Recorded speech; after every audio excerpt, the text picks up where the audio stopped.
পাকিস্তানের রাতের ঘুম উড়ে গেছে একটি দুশ্চিন্তায়, আর সেটা হলো জল। বাঁচার জন্য জল একটি খুবই গুরুত্বপূর্ণ বস্তু, আর পাকিস্তান এই জলের বিষয়ে পুরোপুরিভাবে নির্ভর করে ভারতের ওপর। পাকিস্তানের চাষবাস শিল্প এমনকি পানীয় জলও নির্ভর করে ভারতের তিনটি নদীর ওপরে, সিন্ধু, চেলাম আর ঝিলম। আর এই তিনটি নদীর উৎস হলো চীনের তিব্বত অঞ্চল। এই নদী তিনটি চীনের তিব্বত থেকে শুরু হয়ে ভারতের জম্মু কাশ্মীরে প্রবাহিত হয়ে পাকিস্তানে ঢুকেছে। কিন্তু এক বছর ধরে ভারত এই তিনটি নদীর জল আটকে রেখেছে, যার ফলে পাকিস্তানে খরার সংকট তৈরি হয়েছে। আর সেজন্যই পাকিস্তানের মিনিস্টাররা ভারতকে বারবার হুঁশিয়ারি দিচ্ছে যে ভারত যেন জল না আটকায়, না হলে তারা ভারতে হামলা করে দেবে। जो हमारे पानी पे हाथ डालेगा हम वो हाथ ही काट देंगे। कि पानी नहीं, हम तो हवा के ऊपर भी हाथ डालोगे तो हवा तुम्हारा हाथ पकड़ लेंगे। শুধু তাই নয়, এখানে একটি চীনেরও অ্যাঙ্গেল আসে। সম্প্রতি চীনের এক মিনিস্টার ভারতকে হুমকি দেয় যে যদি ভারত পাকিস্তানের এই জল আটকে রাখে তাহলে চীন ভারতের জল আটকে দেবে, কেননা এই তিনটি নদী চীনের তিব্বত থেকেই শুরু হয়েছে। কিন্তু এমন কি কারণ যে ভারতে প্রবাহিত তিনটি নদী যার উপরে ভারতের কোনো অধিকার নেই, পাকিস্তান এই নদীগুলিতে এমনভাবে ক্লেম করে যেন এই নদীগুলি তার বাবার? কি সেই ভারতের ঐতিহাসিক ভুল যা আজ ভারতকে সাপের মতন দংশন করছে? আর এই বিষয়ে চীনের কি অ্যাঙ্গেল আছে, আর চীন কি সত্যিই পারে ভারতের জল আটকে দিতে? চলুন বিষয়টি জেনে নেওয়া যাক। 1947 সালে পাকিস্তান আলাদা দেশ তো হয়ে যায়, কিন্তু তারা একটা জিনিস খুব ভালোভাবে বুঝতে পারে যে জল ছাড়া তারা বেশি দিন বাঁচতে পারবে না। আর জলের বিষয়ে তারা পুরোপুরিভাবে ভারতের উপর নির্ভরশীল। ভারতের জম্মু কাশ্মীর থেকে প্রবাহিত 6টি নদী সিন্ধু, ঝেলাম, চেনাব, রাবি, বিয়াস ও শতদ্র পাকিস্তানের জলের প্রধান উৎস। পাকিস্তান এই বিষয়েও খুব ভালো করে বুঝতে পারে যে ভারত যদি কোনোদিন এই নদীগুলোকে আটকে দেয়, পাকিস্তান পানীয় জল পর্যন্ত পাবে না। আপনার কি মনে হয় পাকিস্তান যে বারে বারে কাশ্মীর কাশ্মীর করে সেটার আসল কারণ কি? পাকিস্তানে মুসলিম জনসংখ্যা বেশি বলে? একদমই নয়। এই যে 6টি নদী, এটার টোটাল উৎসটাই হলো ভারতের কাশ্মীর। আর সেজন্য পাকিস্তান এই কাশ্মীরকে নিজের দেশের সাথে মিলিয়ে নিতে চায়। আর এই চিন্তা করেই 1947 সালের 22শে অক্টোবর পাকিস্তান কাশ্মীরে হামলা করে দেয়। শুধুমাত্র তাই নয়, তাদের এই চক্রান্ত পুরোপুরিভাবে সফলও হতে থাকে। কাশ্মীরের অনেকটা অংশ তারা দখল করে নেয়। কিন্তু তাদের হামলার ঠিক 3 দিন পরে অর্থাৎ 26শে অক্টোবর ভারতীয় সেনা শ্রীনগরে পৌঁছে যায় এবং তাদেরকে আটকে দেয়। ভারতীয় সেনারা কাশ্মীরের অনেকখানি অংশ যা পাকিস্তানিরা দখল করে নিয়েছিল সেটা আবার ফিরিয়ে আনে, আর বাকি যে অংশ পাকিস্তানের অধীনে ছিল সেটা ফিরিয়ে আনার জন্য বাহাদুরির সাথে যুদ্ধ করতে থাকে। কিন্তু সেখানেই এন্ট্রি হয় তৎকালীন প্রধানমন্ত্রী জওহরলাল নেহরু। ভারতীয় সেনারা পুরো কাশ্মীরকেই পাকিস্তানের হাত থেকে আবার ফিরিয়ে আনতে পারত, কিন্তু এই জওহরলাল নেহরু তখন সিজফায়ার ঘোষণা করে দেন এবং পুরো বিষয়টাকে তিনি ইউনাইটেড নেশনে নিয়ে চলে যান। তার ফলস্বরূপ কাশ্মীরের অনেকখানি অংশ এখনো পাকিস্তানের হাতে আছে, যার তারা নাম দিয়েছে আজাদ কাশ্মীর। পাকিস্তান যখন বুঝতে পারে যে সৈন্য বলে তারা কাশ্মীরকে দখল করতে পারবে না, তখন তারা কূটনীতির সাহায্য নেয়। তারা সোজা চলে যায় ওয়ার্ল্ড ব্যাংকের কাছে এবং ভারতের সঙ্গে একটি জলচুক্তি করিয়ে দেওয়ার জন্য প্রস্তাব রাখে। এরপর সেই ঐতিহাসিক দিন আসে 19 সেপ্টেম্বর 1960। এদিন ওয়ার্ল্ড ব্যাংকের মধ্যস্থতায় পাকিস্তান এবং ভারতের মধ্যে একটি জলচুক্তি স্বাক্ষর হয়।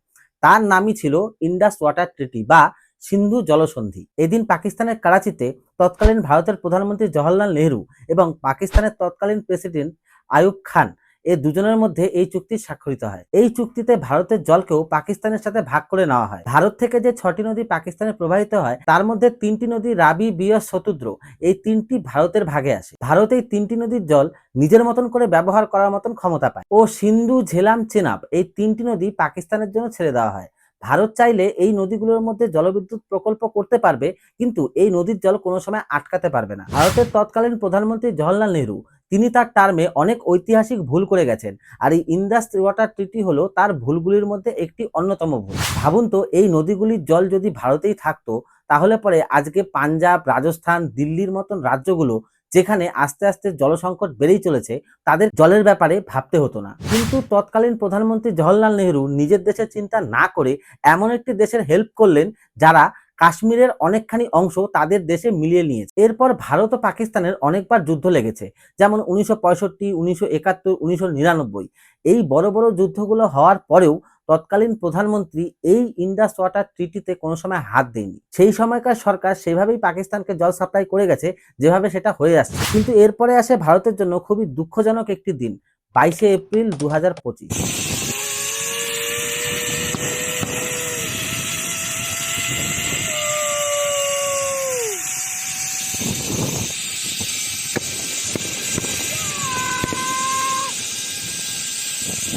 পাকিস্তানের জঙ্গিরা ভারতে ঢোকে এবং কাশ্মীরের পেহেলগামে ঘুরতে যাওয়া পর্যটকদের উপরে গুলি চালিয়ে দেয়। শুধু তাই নয়, তারা ধর্ম জিজ্ঞেস করে তাদেরকে গুলি মারে। টোটাল ২৬ জন নিরপরাধ হিন্দু এই পেহেলগাম অ্যাটাকে মারা যায়। পেহেলগামের টেররিস্টরা এত ব্রুটাল ভাবে সেই ২৬ জনকে মারে, যা দেখে সমস্ত দেশ দুঃখে ভেঙে পড়ে। কিন্তু এই ঘটনাকে ভারত সরকার হালকাভাবে নেয়নি।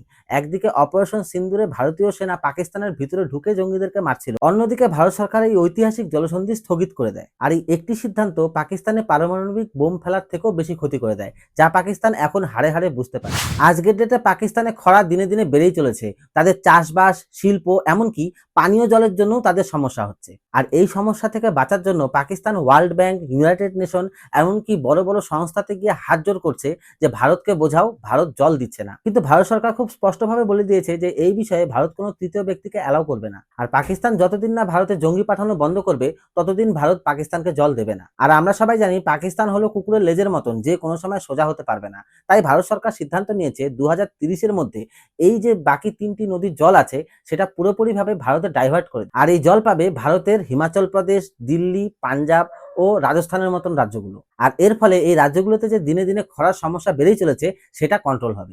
আর এর মধ্যেই পাকিস্তানের নতুন বাবা চীন ভারতকে হুঁশিয়ারি দিয়েছে যে যদি ভারত পাকিস্তানের জল আটকায় তাহলে চীন ভারতের জল আটকে দেবে। আসলে এই উত্তর পশ্চিম নদীগুলোর উৎস হলো চীনের তিব্বত। তাই চীন ভারতকে হুমকি দিচ্ছে যে তিব্বতে তারা বড় বড় ড্যাম বানিয়ে এই জলকে আটকে দেবে। দেখুন, এই নদীগুলোর উৎস চীনের তিব্বত ঠিকই, কিন্তু চীনের তিব্বতের থেকে এই নদীগুলোতে খুব একটা বেশি জল আসে না। জম্মু কাশ্মীরের গ্লেশিয়ারের জলই এই নদীগুলোকে পুষ্ট করে।